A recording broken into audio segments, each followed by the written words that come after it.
Aboard HMS Illustrious, 10th of January 1941, leading cook Thomas Hargreaves was meant to serve breakfast. Instead, at 12:35 p.m., when Stuka dive bombers tore through the Mediterranean sky and 6 armor-piercing bombs shattered the carrier's hull, he became the man who refused to let 200 souls drown. What Naval Command discovered 3 days later would rewrite damage control doctrine forever. Sometimes survival depends not on officers, but on a Lancashire man who knew ovens better than he knew warfare. 10th January 1941, 11:47 a.m. Malta-bound convoy escort operation, Mediterranean Sea, 16 nautical miles southeast of Sicily. The galley of HMS Illustrious rattled with the rhythmic thrum of turbines, pushing 30,000 tons of steel through contested waters at 23 knots. Temperature, 41 degrees Celsius in the confined cooking spaces below the armoured flight deck, where ventilation struggled against the North African heat and the inferno of coal-fired ovens, preparing midday rations for 1,111 officers and ratings. Leading cook Thomas Hargreaves, 31 years old, formerly of Blackpool's Grand Hotel, wiped sweat from his brow with a tea towel already soaked through. 6 years in His Majesty's Royal Navy had taught him that timing mattered more than perfection when feeding a carrier's complement. The smell of Lancashire hot pot, adapted for naval stores, heavy on tinned mutton and dehydrated vegetables, filled the cramped compartment where he commanded a team of 7 assistant cooks and mess stewards working 3 coal ovens simultaneously. "Hargreaves, you've got 30 minutes before the watch change," barked Petty Officer Stevens through the hatch, his Yorkshire accent cutting through the clatter of aluminium serving trays. "Captain wants hot meals on time, dive bombers or no dive bombers." Thomas nodded without looking up from the enormous pot he stirred methodically. Routine was survival aboard a warship operating in what sailors grimly called Bomb Alley, the stretch between Sicily and North Africa, where the Luftwaffe and Regia Aeronautica hunted British convoys with mechanical precision. Intelligence reports indicated increasing enemy air activity. Radar operators above decks were tracking formations hourly. Yet naval doctrine demanded normalcy. Hot food, regular watches, maintenance schedules adhered to despite the tactical reality that Illustrious represented the sole viable aircraft carrier, protecting vital supply lines to Malta and Egypt. The strategic situation was deteriorating measurably. In December 1940, German forces had deployed Fliegerkorps X to Sicily specifically to neutralize British Mediterranean naval superiority.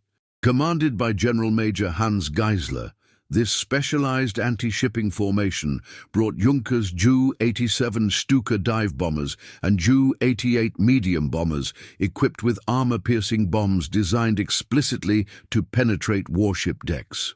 Previous convoy operations had sustained mounting losses, HMS Southampton badly damaged 3 weeks prior, merchant vessels sinking at rates that threatened Malta's viability as a forward base. Illustrious represented the single most valuable target in the theatre. Destroy the carrier, collapse British air cover, sever the Mediterranean supply chain. Thomas understood none of the operational calculus. His war consisted of managing dwindling food stores under rationing constraints that had reduced butter rations to half an ounce per man daily, converting powdered eggs into edible breakfasts, and stretching tinned goods through improvisation that would have horrified his pre-war mentors. But he understood men, sailors facing their 3rd consecutive month at sea under daily air attack needed routine. Hot meals represented normality, proof that despite the chaos, someone still cared whether they ate properly.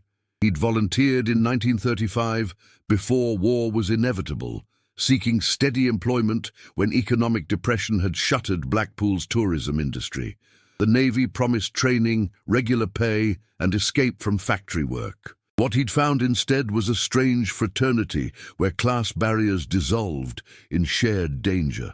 Officers and ratings might maintain formal hierarchies, but below decks, in the controlled chaos of damage control drills and action stations, everyone depended equally on competence rather than rank. Thomas had learned to weld, operate firefighting equipment, understand compartment flooding dynamics, skills the Navy demanded from every crew member because modern warfare required flexibility, not specialization.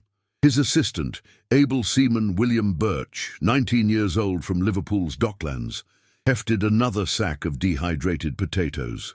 "Think the Jerrys will have another go at us today, Thomas?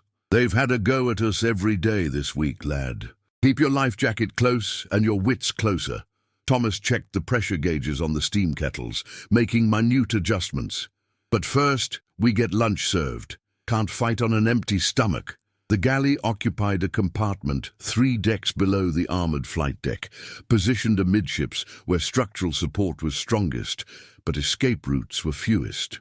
Regulations required watertight hatches sealed during action stations, transforming cooking spaces into potential steel coffins if the ship sustained catastrophic damage. Thomas had participated in enough damage control drills to know the statistics. Below waterline compartments sustained highest fatality rates during torpedo attacks, while above waterline spaces faced annihilation from dive bombing. The galley existed in a middle zone, protected by armor above, vulnerable to flooding from below, and utterly dependent on damage control teams reaching them if disaster struck.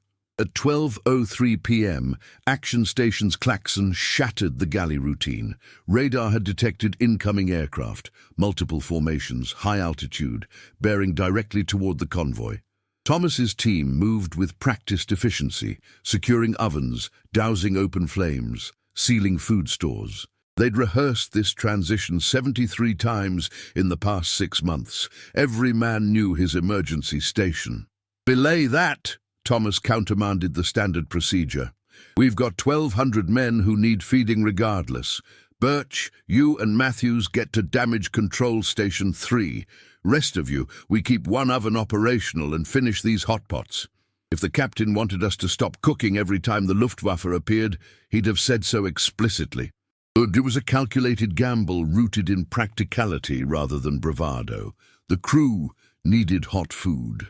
Morale was a weapon as tangible as anti-aircraft guns, and if the attack proved as ineffective as the previous week's harassing raids, they'd have wasted hours of preparation for nothing. At 12:28 p.m., the first anti-aircraft guns opened fire. Thomas could hear the pom-poms and Oerlikon cannons chattering above, feel the vibration through the deck plating as 16-4. 5-inch guns traversed toward incoming targets. The sound was familiar. Illustrious had been under air attack repeatedly since departing Alexandria. The ship's armored flight deck, 3 inches of steel reinforced with concrete, had deflected multiple bomb hits that would have destroyed conventional carriers. The Navy called her and her sister ships the armored carriers, designed specifically to operate in contested waters where air attack was inevitable rather than exceptional. What happened at 12:35 p.m. was not inevitable. It was catastrophic. The first bomb struck the flight deck aft at 12:35:07, a 500-kilogram armor-piercing weapon released from 4,000 feet by a Stuka piloted by Oberleutnant Klaus Schmidt of 3rd SG-1. It penetrated the armored deck, something previous attacks had failed to achieve, and detonated in the hangar deck, igniting aviation fuel and ammunition. The explosion killed 17 personnel instantly and started fires that threatened the ship's ammunition magazines. Thomas felt the impact through his boots, not the usual rattle of near misses or deflected hits, but a deep, visceral shudder that suggested fundamental structural damage. The galley lights flickered, steam pressure dropped momentarily, then stabilized. The second bomb struck 4 seconds later, penetrating further forward, destroying the ship's main telephone exchange and killing the damage control coordination team. Communications collapsed. Officers couldn't reach damage assessment parties. Fire control teams couldn't coordinate responses. The 3rd, 4th, 5th, and 6th bombs struck within the next 37 seconds. HMS Illustrious, Britain's most modern aircraft carrier, was dying. And in the galley 3 decks below, Thomas Hargreaves was about to discover that 6 years of cooking meals had inadvertently prepared him for something naval training never anticipated. 12:36 p.m. The galley lights failed completely.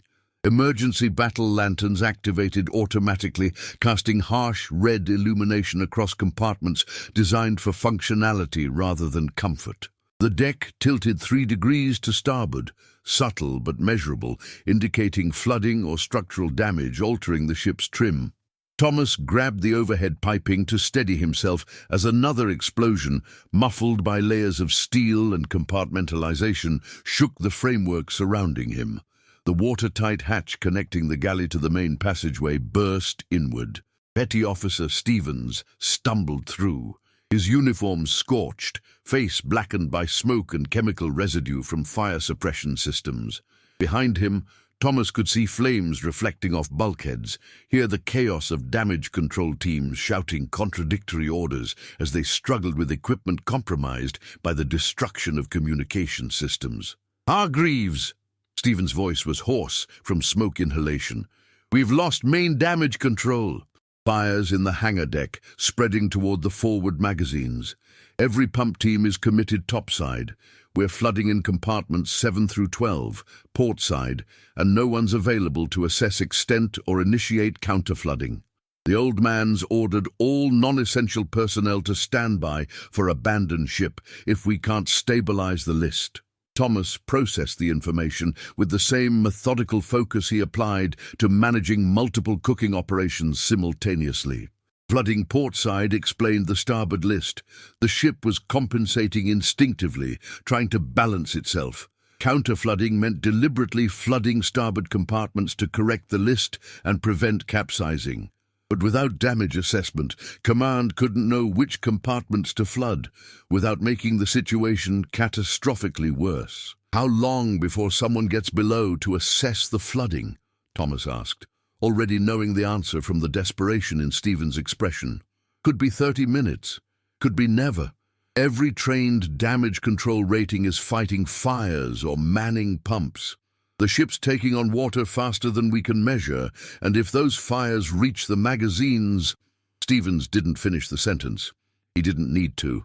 Magazine explosions had destroyed HMS Hood 6 months prior, killing all but 3 of her 1,118-man crew in seconds.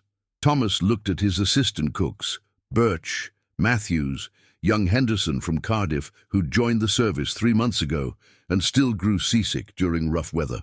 None had formal damage control training beyond basic drills. But all of them understood pipes, pressure systems, heat management, and fluid dynamics because operating a naval galley required those exact skills translated into culinary context.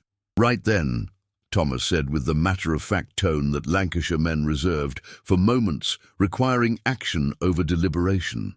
"Stevens, you get back topside and tell the captain we'll assess the flooding and manage counter-flooding from here. We know these lower deck compartments better than anyone because we've been working in them for years. We'll use the voice pipes and manual communication where the main systems are dead." Stephen stared at him as though Thomas had proposed they sprout wings and intercept the dive bombers personally.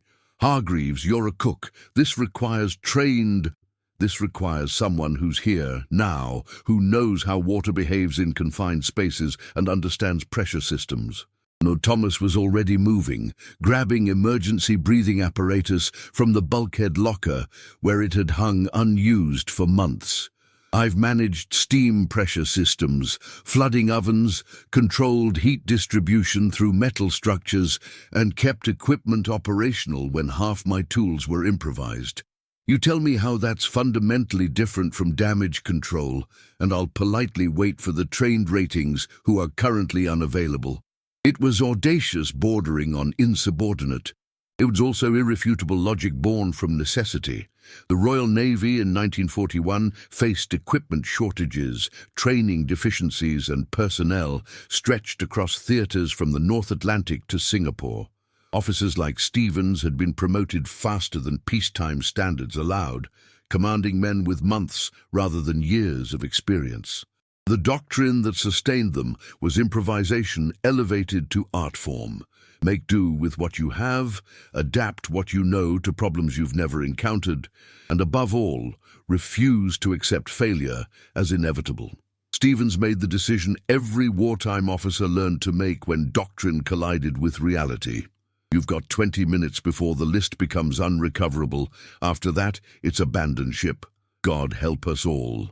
He disappeared back through the hatch into smoke-filled corridors where fires raged and communications had collapsed into runners sprinting between stations with handwritten messages. Thomas turned to his team with instructions delivered in the same tone he'd use for assigning cooking duties. Birch, Matthews, you're with me for flooding assessment. Henderson, Davies, you stay here at the voice pipe junction. You'll relay messages between us and the bridge using the manual system since electrical communication is compromised. Robinson, secure all galley equipment and prepare emergency rations in case we need to sustain damage control teams for extended operations. Everyone keeps their life jackets on and emergency torches accessible. We do this properly or we don't do it at all. The manual voice pipe system was a relic of earlier naval engineering, brass tubes running through compartments, allowing verbal communication when electrical systems failed.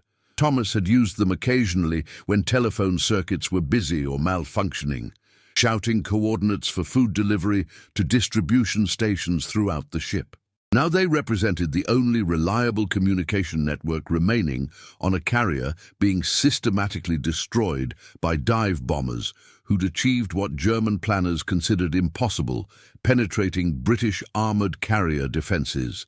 Thomas, Birch and Matthews descended through the access ladder into the lower machinery spaces where flooding was reported. The temperature dropped 10 degrees immediately. Not the natural cooling of depth, but the chilling presence of Mediterranean seawater pouring through bomb damage that had torn open the ship's hull below the waterline.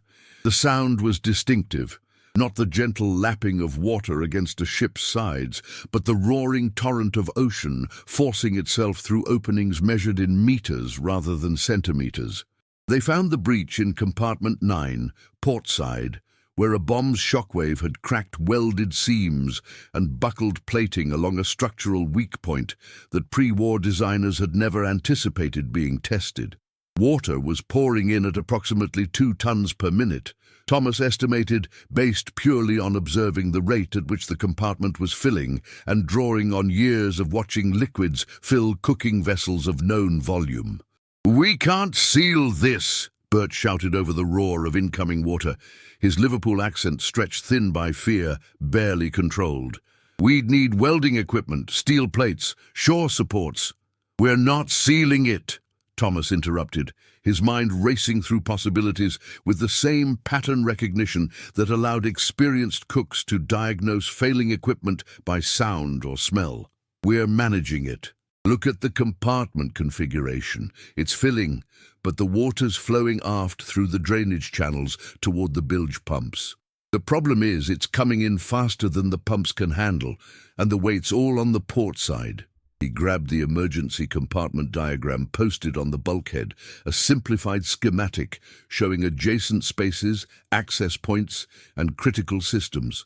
Every naval compartment had these diagrams precisely for situations where personnel needed to make rapid decisions without waiting for distant officers to consult detailed plans. "Here," Thomas pointed to compartments 11 and 13, starboard side. "These are ballast tanks normally kept empty unless we need additional stability. If we deliberately flood these, carefully in controlled sequence, we'll offset the portside flooding and correct the list. The ship's buoyancy compensates, we stabilize until proper damage control arrives, and Captain keeps us afloat long enough to reach Malta." Matthews, who at 23 years old was studying engineering through correspondence courses and dreaming of post-war university, immediately grasped the concept. "That's counter-flooding doctrine. But we'd need to calculate precise volumes. Monitor filling rates, prevent overcorrection. We'd need to do exactly what we do every day when we're preparing meals for 1,200 men with limited ingredients and no room for error, Thomas corrected. Birch, you know the manual valve systems because you've helped me override steam pressure regulators when automated controls malfunction. Matthews, you understand rate calculations because you've measured cooking times and temperature adjustments. This is the same principle applied to water instead of soup. It was reductive to the point of absurdity. It was also entirely accurate. The skills required for managing flooding, understanding fluid pressure, calculating volume flow rates, manipulating manual valve systems, making rapid adjustments based on observable feedback, were conceptually identical to the skills required for industrial-scale cooking under resource constraints. They worked with desperate efficiency in conditions that defied every safety regulation the Royal Navy had ever published. Thomas directed valve operations from memory and estimation rather than precise measurement, opening ballast tank access points in sequence, while Birch and Matthews monitored water levels using improvised depth markers, literally measuring sticks they'd grabbed from cleaning supply lockers. Henderson and Davies maintained voice pipe communication, relaying status updates to the bridge, where Captain Dennis Boyd was simultaneously fighting fires, managing remaining aircraft operations, and trying to maintain enough speed and maneuverability to evade continuing air attacks. At 12:51 p.m., 15 minutes after the first bomb struck, the list began to correct. 3 degrees starboard became 2 degrees, then 1 degree, then nearly level as the controlled counter-flooding offset the uncontrolled flooding that had threatened to capsize the carrier. HMS Illustrious was still severely damaged, still burning, still taking on water, but she was stable enough that crew members could fight fires effectively, that pumps could begin slowly gaining ground against flooding, that abandoned ship became contingency rather than inevitability. On the bridge, Captain Boyd received the voice pipe report with the measured calm that distinguished career naval officers even when their ships were dying beneath them. Tell Hargreaves his improvisation bought us time we desperately needed. Now tell him to get his team clear of those compartments before another bomb finds us and drowns them all. Deem. But Thomas and his team remained at their stations in the flooded lower decks, maintaining vigilance over the delicate balance they'd created through cooking skills applied to naval architecture. Around them, HMS Illustrious fought her desperate battle for survival, while above in the smoke-filled skies of the Mediterranean, Luftwaffe pilots radioed their commanders reporting the British carrier was listing heavily and appeared to be sinking. They were wrong. And their intelligence failure stemmed from something German operational doctrine couldn't accommodate: the possibility that a ship's cook could master damage control through nothing more than improvisation, determination, and the Royal Navy's peculiar conviction that ordinary men could achieve extraordinary things when survival required it. 14:17 p.m., same day, Luftwaffe Tactical Headquarters, Comiso Airfield, Sicily. Oberst Paul Deichmann, Chief of Staff for Fliegerkorps X, studied reconnaissance photographs with mounting frustration. The images, taken 30 minutes prior by a high-altitude Ju-88 conducting post-strike assessment, showed HMS Illustrious still underway at reduced speed, still maneuvering, still operational, despite intelligence reports claiming catastrophic damage. 6 direct hits, Deichmann stated flatly to the assembled squadron commanders, his finger tracing the visible damage on the carrier's flight deck. 6 armor-piercing bombs that should have gutted that ship. Our pilots report fires, list to starboard indicating flooding, visible casualties on deck. Yet 2 hours later, she's correcting course toward Malta instead of sinking. How is this possible? Oberleutnant Klaus Schmidt, who delivered the first bomb with textbook precision, offered the explanation his training provided. British damage control doctrine emphasizes redundancy and compartmentalization. Their armored carriers were designed specifically to absorb punishment that would destroy American or Japanese designs. But Herr Oberst, The damage we inflicted should have overwhelmed even their capabilities. The fires alone should have reached the magazines.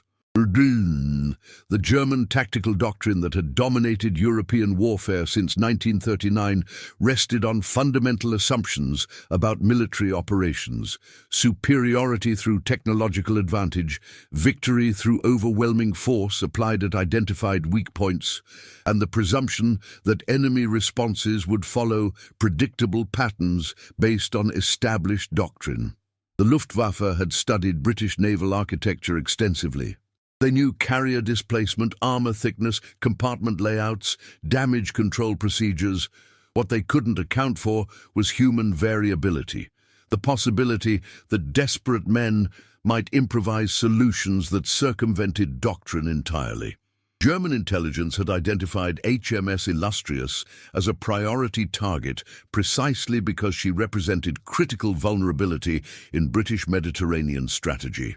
Destroy the carrier, eliminate air cover for convoys, and Malta became unsustainable as a forward base. The operation had been planned meticulously: multiple attack waves, armor-piercing bombs specifically designed to penetrate strengthened flight decks, targeting aimed at critical systems identified through technical intelligence. Everything had proceeded exactly as planned.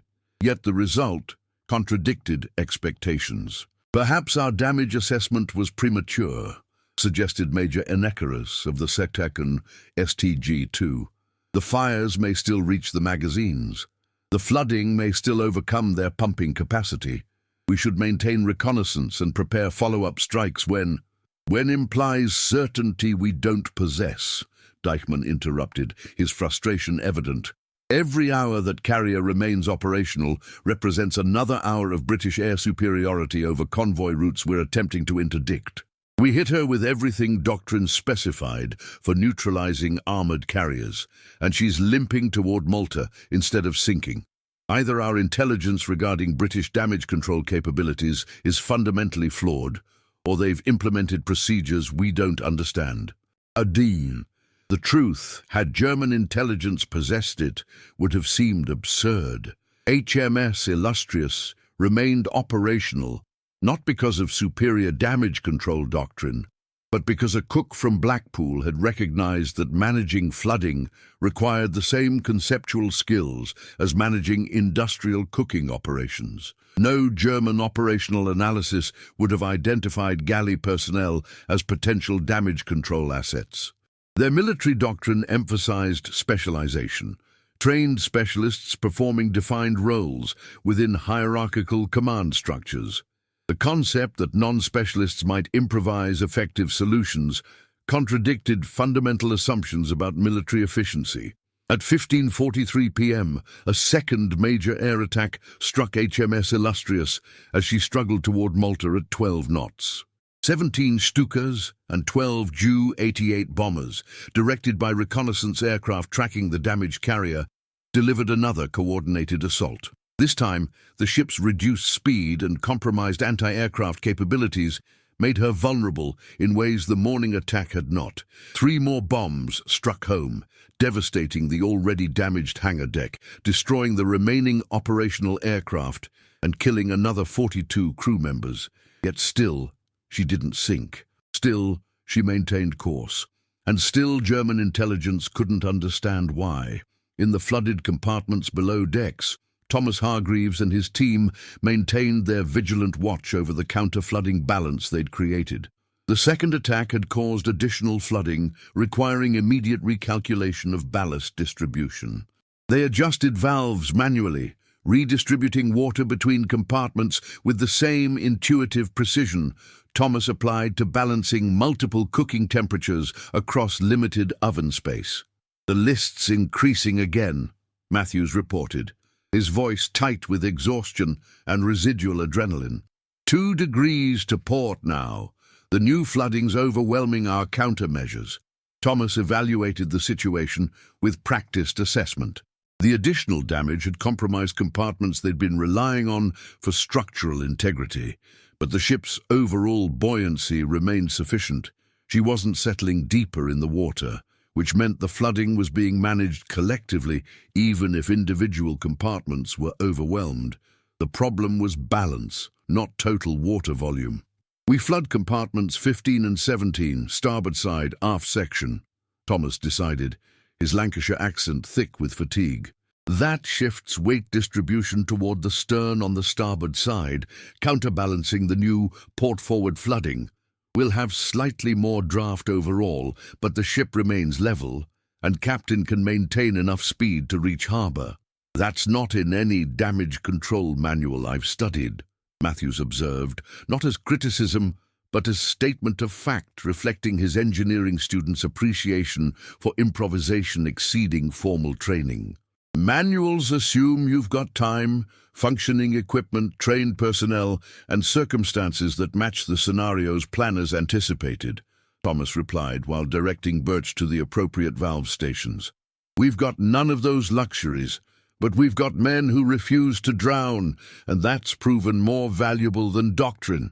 It was a philosophy born from British working-class culture, the conviction that competent individuals could master any challenge through determination, practical intelligence, and willingness to work regardless of formal credentials. Thomas had left school at 14 to work in hotel kitchens. He'd never studied engineering, never attended Naval Academy, never received formal damage control training beyond basic drills. Yet he was currently managing flooding across multiple compartments of a 23,000-ton aircraft carrier using skills developed from cooking meals, and succeeding where trained specialists would have declared the situation hopeless. The German reconnaissance aircraft that circled at safe distance, photographing the damaged carrier struggling toward Malta, recorded imagery that defied tactical analysis. The ship appeared mortally wounded. Visible fires, extensive structural damage reduced speed, yet maintained course with inexplicable stability. Intelligence analysts in Sicily prepared reports emphasizing that HMS Illustrious would require months of repairs, effectively removing her from Mediterranean operations for the foreseeable future. They concluded the attack had achieved strategic objectives, even if the carrier hadn't actually sunk. What they couldn't photograph, couldn't detect through reconnaissance, couldn't factor into their analysis was the determination of men like Thomas Hargreaves, who simply refused to accept that survival was impossible. German doctrine acknowledged courage as military virtue, but conceptualized it within framework of following orders and maintaining formation under fire. The British interpretation of courage included improvisation as legitimate tactical response, the belief that junior personnel could make critical decisions when circumstances demanded it, that competence mattered more than rank, that sometimes survival required abandoning doctrine entirely and trusting human ingenuity. At 18:34 p.m., as Mediterranean sunset cast orange light across smoke-stained waters, HMS Illustrious limped into Grand Harbour, Valletta, Malta. She'd sustained 8 direct bomb hits, lost 126 dead and 91 wounded, suffered fires that destroyed her aircraft complement, and sustained flooding that should have capsized her. Yet she'd survived, maintaining operational capability sufficient to complete her voyage under her own power. Captain Boyd addressed the exhausted crew through voice pipes and manual communication systems, the ship's electrical public address system having been destroyed hours ago. "Gentlemen, we've survived what German operational doctrine deemed unsurvivable. We've done so through collective determination, individual initiative, and refusal to accept defeat. Every man aboard contributed to our survival, regardless of rank or specialization. This ship remains afloat because you made it so." In the flooded compartments below, Thomas Hargreaves secured the valve systems he'd been operating for 6 hours continuously, ensured that bilge pumps were managing residual flooding, and finally allowed himself to acknowledge the bone-deep exhaustion that accompanies sustained crisis. His uniform was soaked through with seawater and sweat. His hands were raw from manipulating manual valves never designed for continuous operation. His team had sustained minor injuries, Birch had a suspected broken finger from valve equipment slipping, Matthews had burns from hot piping, but all had survived. "Reckon they'll mention the cooks in the official reports?" Birch asked, with the dark humor that Royal Navy sailors used as emotional release. "Reckon they'll mention that HMS Illustrious survived impossible odds through courage and determination of her entire complement," Thomas replied. "That's the only report that matters. Whether they credit the galley crew specifically is secondary to the fact that 1,200 men are going home eventually instead of drowning in the Mediterranean today." It was characteristically British modesty, the cultural reluctance to seek individual recognition when collective effort had achieved success. Thomas genuinely didn't care whether naval historians recorded his contribution. He cared that his shipmates had survived, that his improvisation had proven effective, that when crisis demanded action, he'd possessed the competence and determination to respond. What he couldn't know, secured in his flooded compartment while the ship underwent preliminary damage assessment in Malta's harbour, was that German intelligence was already circulating reports describing HMS Illustrious as effectively destroyed, requiring extensive repairs that would remove her from combat operations indefinitely. The Germans believed they'd achieved strategic victory. They were partially correct. The damage was extensive. The repairs would take months. But they'd fundamentally misunderstood what they'd actually encountered. Not just a ship with exceptional damage control systems, but a crew that embodied the British operational philosophy that would ultimately prove decisive in the war. When doctrine failed, improvise. When specialists were unavailable, train generalists. When survival seemed impossible, refuse to accept impossibility as final answer. And above all, trust that ordinary men, given responsibility and necessity, could achieve extraordinary things. The German High Command would spend months analyzing why their supposedly decisive attack on HMS Illustrious had failed to achieve the expected results. Their reports would cite armored flight decks, compartmentalization, redundant pumping systems, all accurate technical factors. What wouldn't appear in any German intelligence assessment was the simplest explanation. A cook from Lancashire had recognized that saving a sinking ship required the same skills as managing a naval galley, and he'd been too stubborn to consider failure as acceptable outcome. Sometimes warfare is decided not by superior technology or overwhelming force, but by individual competence applied creatively to problems that doctrine never anticipated. HMS Illustrious survived 10th January 1941 because Thomas Hargreaves cooked meals for the Royal Navy, and in doing so had inadvertently become one of the most effective damage control specialists in naval history. January 1941 through May 1945. The immediate aftermath of HMS Illustrious' survival created ripples that transformed Royal Navy doctrine in ways that wouldn't be fully documented until post-war analysis revealed the true significance of what had occurred. The carrier spent 11 months undergoing repairs in Malta and subsequently Norfolk, Virginia. Repairs that naval architects initially estimated would be impossible to complete outside major British dockyards.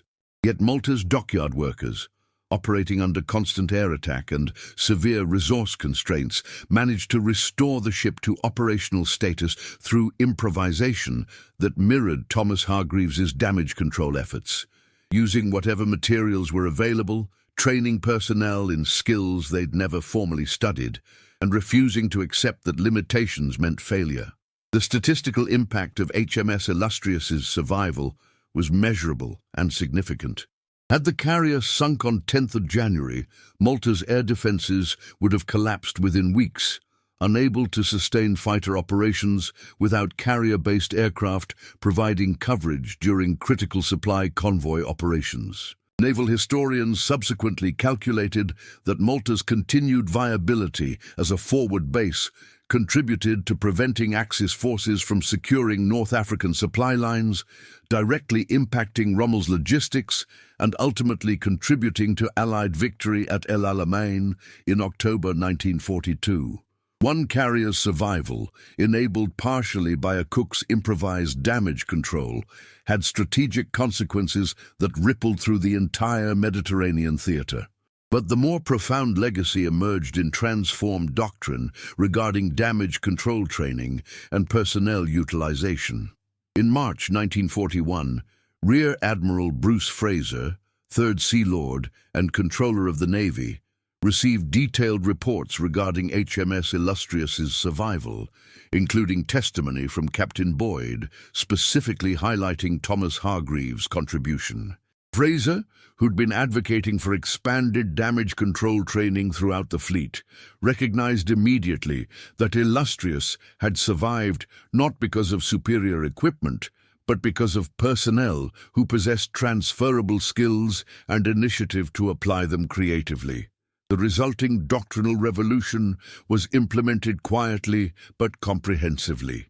By August 1941, Royal Navy training protocols mandated that all personnel, regardless of specialization, receive expanded damage control training emphasizing principles rather than specific procedures. Cooks learned flooding management theory. Engineers learned firefighting techniques. Signalmen learned basic welding. The philosophy was explicitly borrowed from the Illustrious incident. Competence in fundamental mechanical and physical principles could be applied across multiple contexts when specialists were unavailable. Thomas Hargreaves himself continued serving aboard Illustrious through her repairs and subsequent return to combat operations. He was promoted to Chief Petty Officer Cook in July 1941, partially in recognition of his damage control contributions, but officially attributed to his culinary performance over extended service. The Royal Navy maintained characteristically British discretion regarding his specific actions on 10th of January. Official reports described exemplary performance by all personnel in damage control operations, without singling out individuals for specific credit. This reflected both operational security concerns and cultural preference for collective recognition over individual heroism. What Thomas thought of this bureaucratic modesty was never formally recorded, but his subsequent career suggested he harbored no resentment regarding lack of public recognition.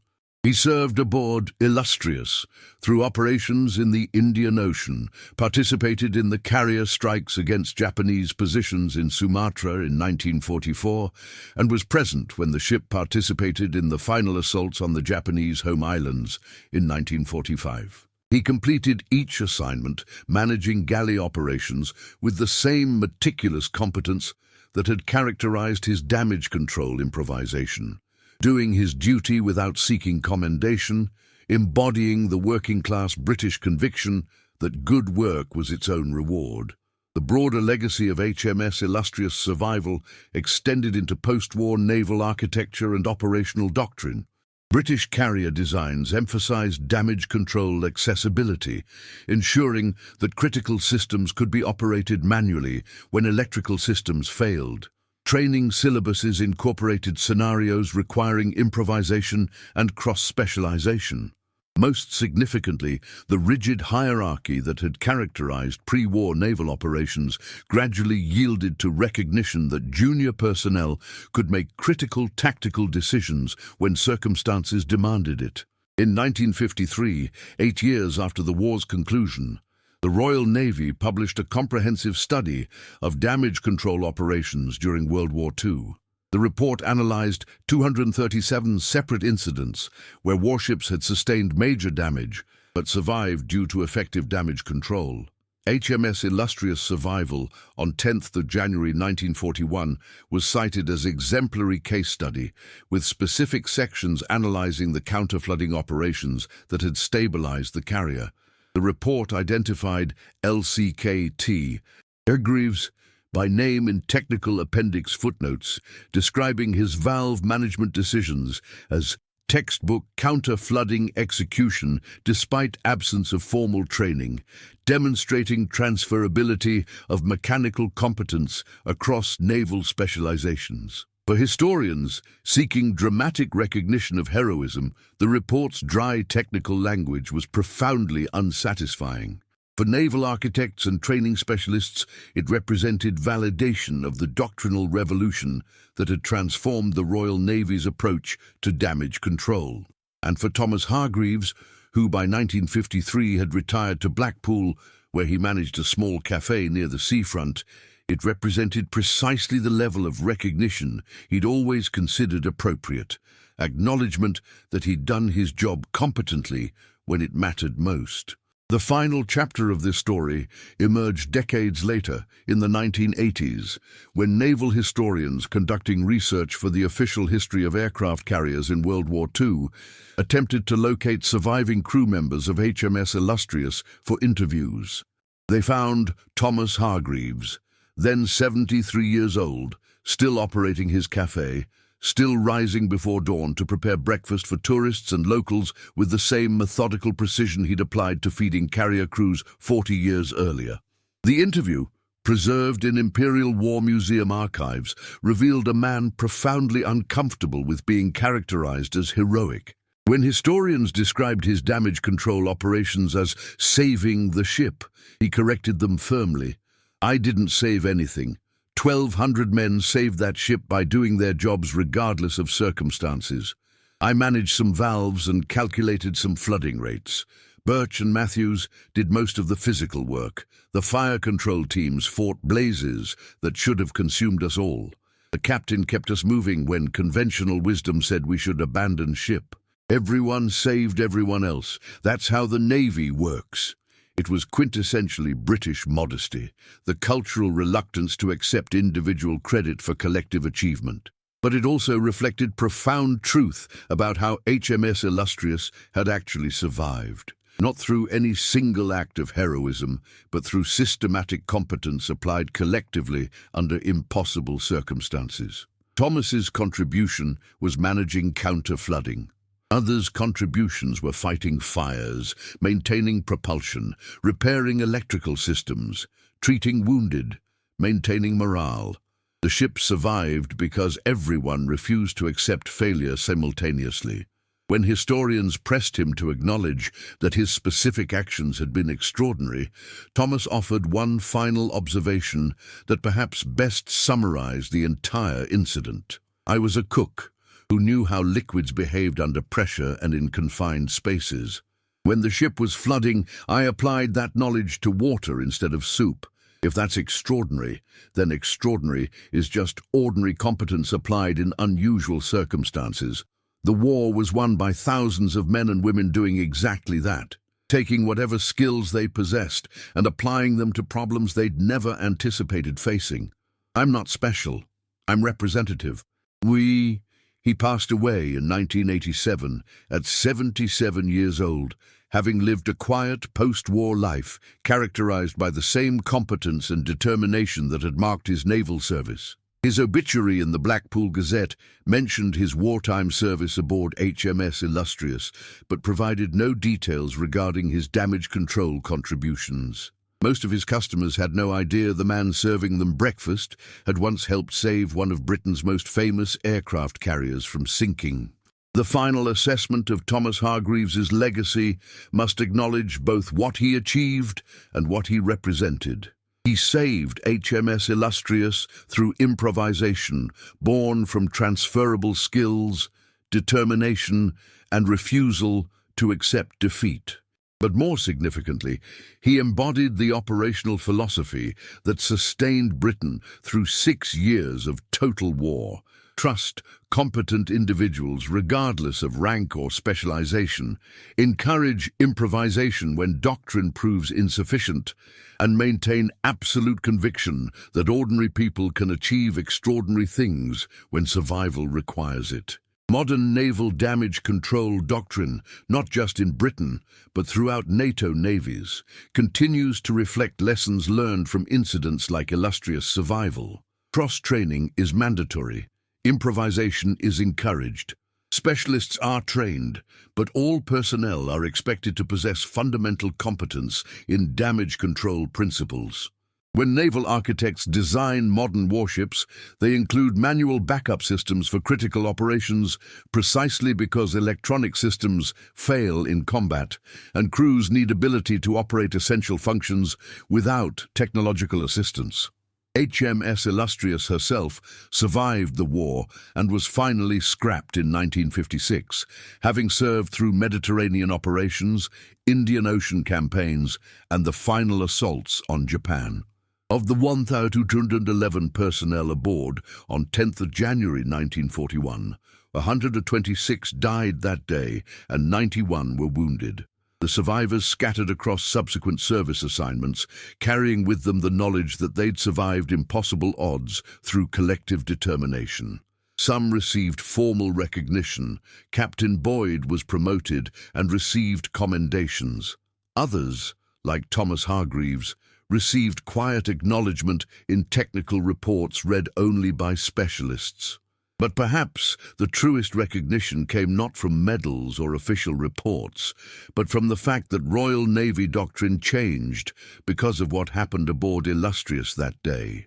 Training protocols were rewritten, design specifications were modified, operational philosophy evolved. The ship's survival proved that competence mattered more than credentials, that improvisation was legitimate tactical response, that ordinary personnel could master extraordinary challenges when necessity demanded it.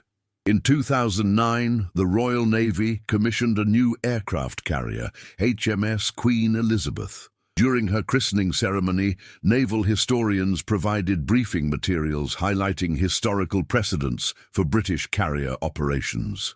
Among the incidents cited was HMS Illustrious' survival on 10th January 1941. The briefing materials noted, in passing, that a cook named Thomas Hargreaves had improvised effective counter-flooding operations despite lacking formal damage control training, demonstrating the importance of comprehensive training for all personnel, regardless of specialization. It was modest recognition, footnoted in historical documents, mentioned briefly in ceremonial briefings.